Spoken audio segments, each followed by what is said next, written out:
incremental growth is one of the biggest challenges for brands these days, and we're going to talk about how Signal can help with that in today's conversation. I'm Sarah Sluice, Editorial Director of Ad Exchanger, and I have with me here Fabrice Beer-Gabel, the SVP of Strategy and Partnerships at IntentIQ, and John Koenigsberg, who is the EVP and Head of Platforms at Horizon Media. Thank you both for chatting out here on this yacht. So, how is Horizon thinking about innovation in today's environment? Yeah, well, thank you so much for having me. We are all about helping our clients innovate across an open ecosystem of technology. I oversee Horizon OS Labs at Horizon, where whether it's creative technology, measurement, planning, we're helping each of our clients build their own technology system and constantly uncover what's new and what's next. Signals and audience amplification is a part of that overall world, and an area that's really, really interesting to us and our clients. That's how we ended up coming into the world of IntentIQ, and excited to talk more about what we're doing together. Yeah, so let's talk about the product that you're using, Horizon Audience Amplification. What is that, Fabrice? Thanks, Sarah. It's really great to be here with you and with John. Audience amplification is about extending data and systems to make them work where identity signals tend to be incomplete or unavailable. Think iOS, think Chrome webviews, think CTV, think cookieless browsers. At scale, we're talking about over half of the digital touchpoints in the US across all of these device environments. The lack of those signals creates inefficient targeting, measurement. What has changed is that with AI and identity resolution, it's now possible to close that gap with scale and with accuracy. That is the major aspect here. That's what audience amplification does. Well, I feel like you outlined the problem and the solution really well. So do you want to kind of speak to why you decided this problem was important enough to tackle and to tackle first in terms of Signal? Yeah, I mean, I think so much of what we do in terms of Horizon OS is about unlocking growth. I think there's a lot of talk here up and down CAN about AI, and a lot of that conversation is around how it's helping teams be more efficient. I think what gets us especially excited is helping clients drive growth. And audience amplification, if just listening to Fabrice talk about what it does, it really is about unlocking audiences that you otherwise wouldn't have found, wouldn't have reached. And that means incremental opportunity, incremental growth for our clients, which is a beautiful manifestation of AI. And I think incremental growth is definitely one of the words that I've heard come up a bunch at CAN. It's definitely the holy grail in terms of what marketers are demanding their agencies find. So really interested that this solves that problem. So tell us a little bit about how it's going so far. What have you deployed? We're talking about signals, but it's in creative technology, it's in measurement, it's in so many different facets of marketing. We each year look out at about 600 companies that cover all of that terrain, and then we ultimately bring that down into cohorts of companies that are solving problems that we really believe, and like we were just talking about, can unlock incremental growth for our clients. And it was through that process IntentIQ became one of the first dozen or so companies in our very first cohort. And then we start flighting pilots. It's not about just like learning about new and interesting ideas. It's about actually seeing that technology have an impact in real workflows, and that's.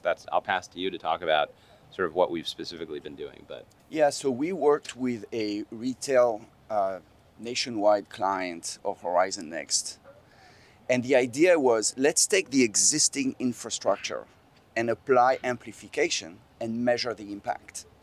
So we took existing third-party data audiences, which are defined by Blue. Horizon has Blue ID. So we took Blue audiences, which we amplified for ID-less activation with over 90% accuracy. And then the activation works through the same DSP, the same media buying workflow is used. So there's no major changes to the infrastructure. We're using what's in place. And then we set up measurement in a way that there is a baseline group and an activation exposed amplified group. And we set this up as an extension of the existing campaign so that we can measure person level uplift in reach, in bottom funnel activities, while also taking a check on potential overlap between the existing activation and the amplified one. So you're finding all those iOS people that you mentioned earlier, and you're making the Horizon Blue platform more effective and allowing it to do more of what it already does really well. Let's actually take a moment then just to make sure our audience is with us in terms of deterministic versus probabilistic identity. That's been a debate for as long as I've been at AdExchanger. So tell me how we should be thinking about this as it relates to what you're doing together. Sure. But I do want to share the results of what we've done because they're so encouraging. Yes, right, John? Totally. But I mean, that's a super, well, to me and for us at IntentIQ as an identity resolution specialized, company, it's an important discussion. And the point is that I think the industry is moving away from that. Mm-hmm. And the reason is that this methodology, whether it's deterministic or probabilistic, is not a reliable gauge of the accuracy. You have deterministic approaches that are inaccurate, and you have probabilistic approaches that are highly accurate. So what are the real questions that marketers and all of us in the industry should ask ourselves is, what is the validated accuracy of the signals we're using? What are the outcomes? Do they stand up? The measurement, approach. And then how does that solution scale? Mm-hmm. So I think we're moving away from deterministic, probabilistic to trusted, validated outcomes. By the way, I should say we're big proponents of that, but this is all about Horizon's infrastructure as well. As an innovator in identity, in Blue, in all of that infrastructure, they're becoming the trusted system that marketers can rely on. Okay, so it's more about accuracy and outcomes and less about looking at which way you're determining identity, whether it's deterministic or probabilistic. Okay, so we're going to go back to the results. Yeah, tell us about the outcomes. Well, the outcome that is, I think, most exciting to me is that about more than 98% of the audience that we reached through IntentIQ's audience amplification was net new audience. So these were Blue audiences that are built with an enormous amount of love and care that we otherwise would have been reaching, a portion of that now we're reaching, 98% more net new. That proves the thesis. I mean, the goal is, how do we find these known audiences? We know they perform, but how do we find them in more places? So AI has been upending pretty much everything. So what changes now that AI has entered the equation, and how does Signal fit into that? Maybe before we tackle this, and I'll let John take the lead on this, I want to add a little bit of color to the results. Mm-hmm. In addition to this being net new, what we're measuring right now, and this is not a 1-week test, this is now running for months. We've got 55% net new users reached from the same audience, the same systems.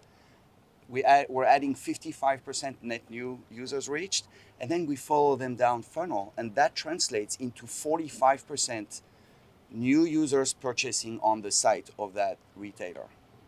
So it's not just about reach, it's about how does that convert, it's through the funnel.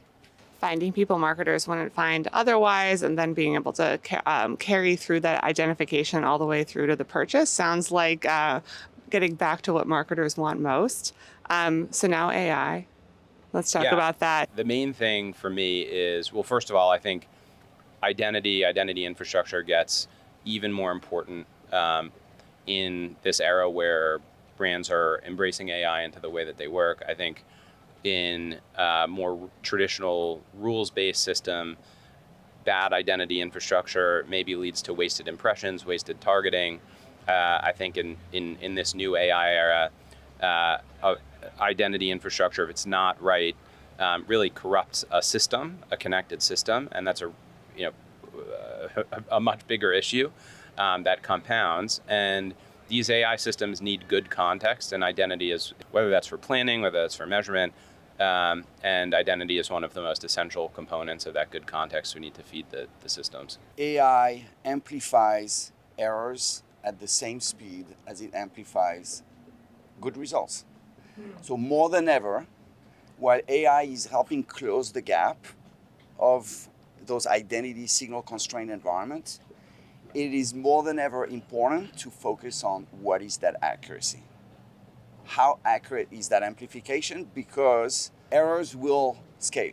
Having strong signals at the core of those systems is more than ever important. And I want to close with kind of a thought or a tip for a marketer or brand. They've been told for so long to work on their first party data and gathering that. Does that change at all based on what we've just talked about and AI and everything else? What's kind of their biggest tip they should have for how they should be activating and collecting it? I mean, for me, the two takeaways are, one, what we were just talking about in terms of the essential importance of a strong data foundation in this new era, and just how significant that is and the ripple effect that has across everything you're doing. And the second is, I mean, we went into this knowing what the hypothesis is, but not knowing exactly what the outcome's going to be. And we talked about 55% uplift that carries all the way through the funnel. And this is a brand that has an unbelievably sophisticated first-party data strategy, and yet there's still so much latent potential there. And I think that's the really hopeful and exciting thing for any marketer. My tip would be amplify. Make your data work harder, because there's a lot of room for growth in there. Room for growth. I think everyone wants to grow, whether you're a brand, agency, technology. So thank you so much, Fabrice and John, for joining us. Thank you. Thank you.